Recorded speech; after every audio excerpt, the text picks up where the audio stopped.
बिस्मिल्लाहिर्रहमानिर्रहीम, अस्सलाम वालेकुम। मैं हूं काशिफ अहमद और आप देख रहे हैं मेरा फेसबुक पेज और यूट्यूब चैनल। नाज़रीन, पाकिस्तान में इस वक्त जो सियासी हालात हैं बड़े अरूज पर हैं और इस वक्त जो ख़ासकर पंजाब असम्बली है, पंजाब असम्बली की तहरीर की जो समरी है वो वज़ीर आला पंजाब ने गवर्नर पंजाब को कल रोज़ भिजवा दी थी, लेकिन गवर्नर पंजाब ने अभी तक उस पर दस्तखत नहीं किए और ये कहा जा रहा है कि क्या गवर्नर पंजाब इसको रोक सकते हैं टूटने से। तो अब टूटने वाले मराहिल तो बिल्कुल ख़त्म हो चुके हैं, क्योंकि आइनी तौर पर उनके पास 48 घंटे का टाइम होता है और अगर 48 घंटे में जो गवर्नर हैं वो असम्बली ना तोड़ें तो वो खुद ब खुद असम्बली तहलील ही समझी जाती है। और ये जो गवर्नर के इख्तियारात हैं कि वो उसे रोक सकते हैं या नहीं रख सकते, ये 18वीं और 19वीं तरमीम में जो बहुत सारे इख्तियारात थे वो वज़ीर आला को दे दिए गए थे, तो इसलिए गवर्नर पंजाब के पास बहुत कम इख्तियारात हैं। अब जब गवर्नर पंजाब अलीगुर रहमान साहब के पास ये असम्बली गई है, तो उसके बाद अब वो क्या कुछ कर रहे हैं, इस पर आज उनसे जब सवाल पूछा गया एक्सपो सेंटर में, उन्होंने गुफ्तगू की है और उन्होंने कहा है कि सूबा पंजाब की नुमाइंदा असम्बली को तहलील करने की एडवाइस मुझ तक पहुंच चुकी है। जमहूरी फ़र्द के लिए ऐवान को तोड़ना मुश्किल काम है, लेकिन आइन में असम्बली तहलील करने की शिक मौजूद है। इसके अलावा उन्होंने कहा कि कानून के मुताबिक तहलील के तमाम कानूनी पहलुओं को देखना मेरा फ़र्ज़ है और आइनी और कानूनी तमाम पहलुओं को देखकर फैसला करना है। निगरान सेटअप और आइंदा इलेक्शन की तारीख भी देनी है, उनके पहलुओं को मद्देनज़र रखकर फैसला करूँगा जो आइनी, कानूनी और मुल्क व कौम के मफाद में होगा। तो ये तो बहुत अच्छी बात है कि आइनी, कानूनी और मुल्क व कौम के मफाद में फ़ैसले होने लगे, तो फिर तो बहुत अच्छी बात है। अब जब वो ये फ़ैसला कर लेंगे, शायद अब आप जब ये वीडियो देख रहे हों, असम्बली की तहलील मुकम्मल हो चुकी हो और जो नया निगरान सेटअप है उसके लिए मुशावरत जारी हो। अब अगला जो मसला तब होना है ना, जब निगरान जो गवर्नमेंट होगी उसके लिए जो मुशावरत होगी। क्यों? क्योंकि उसके लिए जो अपोजिशन लीडर हैं, जो पीडीएम की जमातें हैं उनको और पाकिस्तान तहरीक इंसाफ मुस्लिम लीग काफ और परवेज़ इलाही, इन तमाम लोगों को मिल बैठ कर फैसला करना है।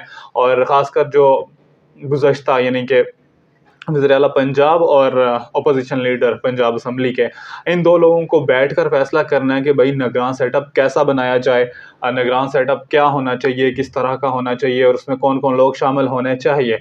अब अगर 3 रोज़ के अंदर इनमें मुशावरत नहीं हो पाती तो उसके बाद इलेक्शन कमीशन की जिम्मेदारी है कि वो निगरान सेटअप बनाए और 90 दिन के अंदर इलेक्शन करवाए।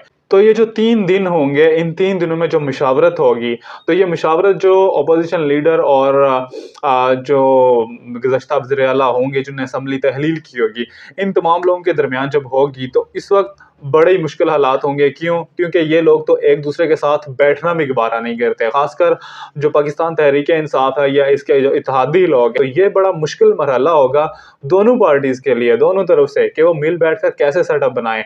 तो मुझे नहीं लगता कि 3 दिन के अंदर भी कुछ न कुछ ये कर सकेंगे। क्यों? उसके बाद भी इलेक्शन कमीशन को ही सारा कुछ करना है। अब अगली बात इससे जो आती है, पंजाब असम्बली टूटेगी तो उसके बाद केपी असम्बली भी टूटेगी। अगर ये दोनों असम्बलियाँ टूट जाएंगी तो उसके बाद क्या होगा? उसके बाद अब इस वक्त जो माहिरीन हैं, जो सारी सूरत हाल है, वो ये कह रहे हैं कि उसके बाद आज़ाद कश्मीर की असम्बली तोड़ने के हवाले से भी बातचीत होगी। लेकिन यहाँ पर जो आज़ाद कश्मीर असम्बली है उसका टूटना ना टूटना उसका पाकिस्तान के इलेक्शन पर बिल्कुल असर नहीं करता। क्यों? क्योंकि वो सेटअप ही एक अलग सा सेटअप है और आज़ाद कश्मीर को अब इस सारे सिचुएशन में घसीटा जा रहा है कि पाकिस्तान में जब इलेक्शन होंगे तो आज़ाद कश्मीर के हवाले से भी, लेकिन जो आज़ाद कश्मीर का अलग स्टेटस है वो तो अलग है, उसका पाकिस्तान के इलेक्शन में, पाकिस्तान में असम्बलियाँ टूटने से, असम्बलियाँ जुड़ने से कोई भी ताल्लुक़ नहीं है।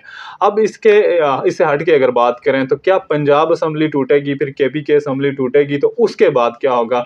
क्या फौरी इलेक्शन होंगे? क्या पूरे मुल्क में इलेक्शन होंगे या इन दोनों जो सूबे हैं उनमें इलेक्शन होंगे? तो इन दोनों सूबों में तो इलेक्शन होंगे ही होंगे, किसी भी सूरत डिले नहीं होंगे। हाँ, क्योंकि इस वक्त जो मुल्क के हालात हैं, मुल्क के जो माशी हालात हैं वो बहुत कम हैं और इन तमाम हालात में इलेक्शन करवाना दोनों सूबों में या पूरे मुल्क के लिए और गवर्नमेंट के लिए बहुत बड़ा मसला है। क्योंकि इलेक्शन के लिए एक बहुत बड़ी कॉस्ट चाहिए होती है, सिर्फ एक सूबे में इलेक्शन के लिए बहुत बड़ी कॉस्ट चाहिए, तो पूरे मुल्क में जब इलेक्शन होंगे तो उसके लिए कितनी बड़ी कॉस्ट चाहिए होगी। तो अब यही हो सकता है कि मे बी जो केयर गवर्नमेंट है उसको मज़ीद थोड़ा ज़्यादा वक्त दिया जाए, लेकिन आइन के मुताबिक 90 दिन से ज़्यादा वक्त नहीं दिया जा सकता। तो ये सारी सूरत हाल है। अब इस पर मज़ीद देखना है क्या होता है। تو اسی کے ساتھ وقت اجازت دیجیے گا، اللہ نگہبان۔